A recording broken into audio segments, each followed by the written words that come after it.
आज का जो हमारा टॉपिक है वो है न्यूटन के गति के नियम। न्यूटन के गति के 3 नियम होते हैं, उनके बारे में आज हम डिटेल से जानेंगे। तो नमस्कार दोस्तों, मेरा नाम है रोहित कुमार। स्वागत है आपका रोहित ऑनलाइन क्लासेस में। तो बिना टाइम वेस्ट किए चलिए वीडियो को शुरू करते हैं।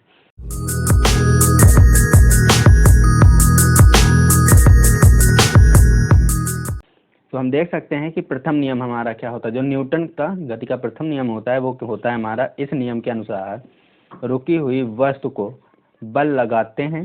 जैसे कि मान लेते हैं कोई वस्तु रुकी हुई है, उस पर बल लगाते हैं या फिर धक्का देते हैं तो वह वस्तु गतिमान हो जाती है। न्यूटन ने कहा था कि कोई भी वस्तु स्थित है, मान लिया ये पेन स्थित है, अगर हम इस पर, ये तब तक गतिमान नहीं होगा जब तक इस पर कोई बाहरी बल नहीं लगाएंगे। अब हमने इसमें क्या किया, बल लगा दिया, ये आगे की ओर बढ़ गया, यानी कि गतिमान हो गया। ये है न्यूटन के गति का प्रथम नियम।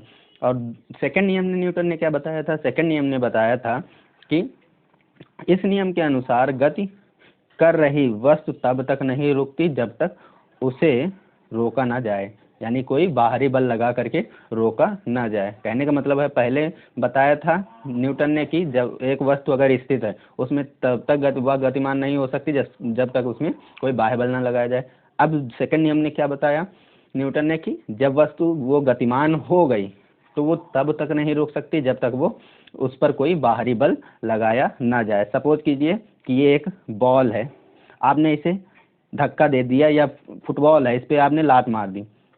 पहले तो स्थिर थी, जब आपने लात मारी तो ये गतिमान हो गया। तो ये प्रथम नियम को फॉलो कर रहा है, न्यूटन के प्रथम नियम को फॉलो कर रहा है। अब ये तब तक गतिमान रहेगा जब तक इसे रोका ना जाए। तो क्या किया आपने, फिर से पैर से इसे, ये गति कर रहा था, इसे फिर से आपने रोक दिया।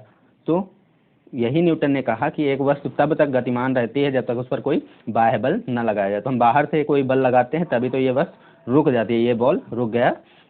तो ये जो बल होता है वो वस्तु के त्वरण पर निर्भर करता है और वस्तु के द्रव्यमान पर। जितना अधिक वस्तु का द्रव्यमान होगा उतना ही उस पर हमें भार लगाने की जरूरत पड़ेगी। अब आप समझ सकते हैं कि एक छोटा पत्थर है और एक बड़ा पत्थर है, तो इसका भार यानी द्रव्यमान सबसे अधिक ज़्यादा होगा इससे, तो इसे हम आसानी से उठा सकते हैं, यानी कि इसमें कम बल लगाना पड़ेगा, इसमें ज़्यादा। वही बोला गया। अब इन दोनों को हम आपस में क्या कर देंगे, मिला देंगे, तो ये हो जाएगा ma। अब यहाँ से ये समानुपाती का साइन हटाएंगे तो यहाँ पर एक कांस्टेंट वैल्यू आती है ma। अगर k = हम 1 रख देते हैं तो हमारा फॉर्मूला आता है ma। ये होता है न्यूटन के गति का द्वितीय नियम का फॉर्मूला। अब न्यूटन के तृतीय नियम क्या कहता है, तृतीय नियम देख लेते हैं। तृतीय नियम, न्यूटन ने इस नियम में बताया कि प्रत्येक क्रिया के बाद बराबर एवं विपरीत दिशा में प्रतिक्रिया होती है। कहने का मतलब है कि हम किसी भी वस्तु पर जितना बल लगाते हैं उतना ही वस्तु भी हम पर उतना ही बल लगाती है। सपोज करते हैं कि एक ये दीवार है, एक हमने बॉल इस पर मारी तो ये इस पर पड़ने के बाद फिर वापस आ जाती है।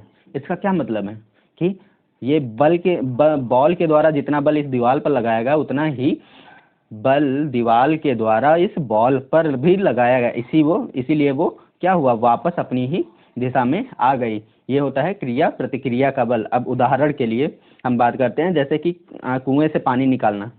जैसे कि कुएं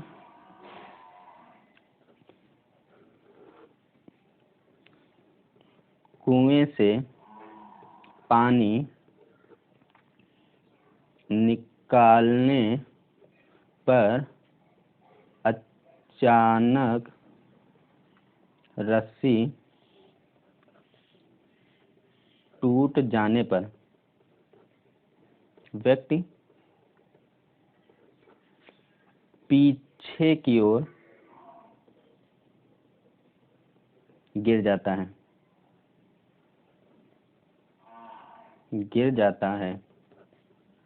यह है तृतीय नियम का उदाहरण। कैसे हम कह सकते हैं, हम अक्सर अपनी डेली लाइफ में देखते हैं, या पहले के समय में जब कुएं हुआ करते थे तो उससे पानी निकालते थे तो अचानक अगर रस्सी टूट जाती थी तो जो व्यक्ति पानी को निकालता था वो अचानक पीछे गिर जाता था और बाल्टी फिर से कुएं में गिर जाती थी। यानी कि जितना बल वो व्यक्ति उस बाल्टी पर लगा रहा था उतना ही बल वो बाल्टी भी उस व्यक्ति पर लगा रही थी, तभी तो रस्सी टूट जाने पर दोनों गिरते हैं, ना कि कोई एक। ये है क्रिया और प्रतिक्रिया का बल। यानी कि अगर एफ ए, एक कोई वस्तु ए है उस पर एफ ए बल लगाया जा रहा है, और एक कोई वस्तु बी है इस पर एफ बी बल लगाया जा रहा है, एफ बी बल लग रहा है, तो ये क्या हो गया, एक दूसरे के अपोजिट होते हैं।